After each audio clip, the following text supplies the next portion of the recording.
கதம்ப சாம்பார் செய்ய போகிறோம் ஃப்ரெண்ட்ஸ். அதுக்கு தேவையான பொருட்கள் வெங்காயம், தக்காளி, கருவேப்பிலை, இது அவரைக்காய், இது நூக்கல், கேரட்டு, பீன்ஸ் எடுத்துக்கிறேன் ஃப்ரெண்ட்ஸ். கத்திரிக்காய் வெட்டி ஒரு தண்ணியில் போட்டு வச்சுக்கிறேன் ஃப்ரெண்ட்ஸ். அடுப்பில் வானல் போட்டுக்கிறேன் ஃப்ரெண்ட்ஸ்.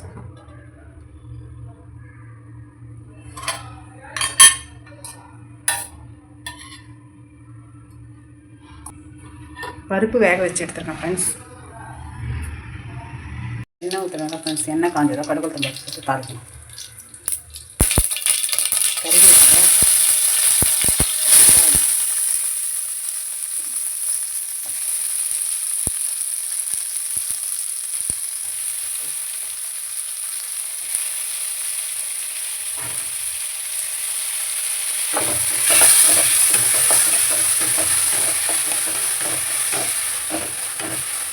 நல்லா வதக்கணும் ஃப்ரெண்ட்ஸ்.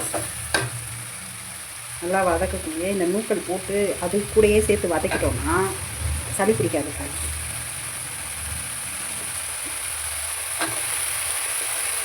எப்பவுமே நான் நூக்கல் மட்டும் தனியாக வதக்கிடுவேன்.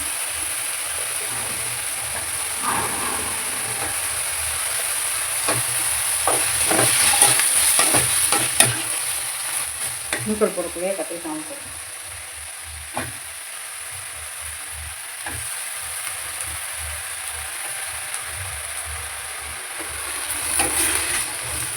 கத்திரிக்காய் போட்டு வதக்கணும் ஃப்ரெண்ட்ஸ். அதுக்குள்ளேயே வெட்டி வச்ச கேரட்டு,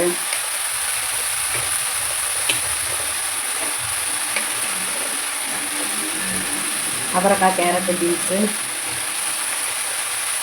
எல்லாத்தையும் போட்டு வதக்கணும் ஃப்ரெண்ட்ஸ்.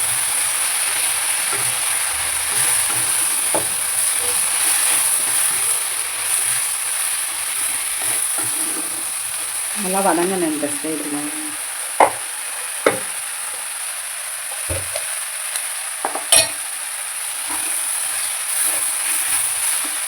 நல்லா வதங்கணும் இந்த ஸ்டேஜில் 1.5 ஸ்பூன் மிளகாத்தூள்,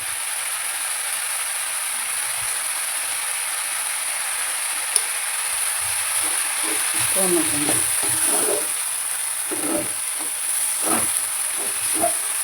போட்டு நல்லா வதக்கிட்டு வேக வச்ச பருப்புலேயே அந்த காயெல்லாம் கொட்டிக்கணும் ஃப்ரெண்ட்ஸ்.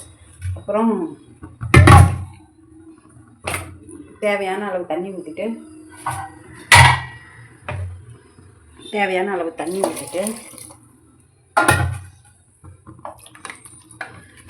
அப்படியே மூடி போட்டு வேக போடணும் ஃப்ரெண்ட்ஸ். அப்புறம் புளி கரைசல் ஊற்றணும் ஃப்ரெண்ட்ஸ்.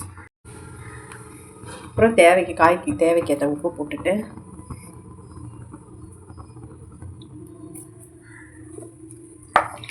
கலக்கிட்டு மூடி போட்டு வேக வைக்கணும்.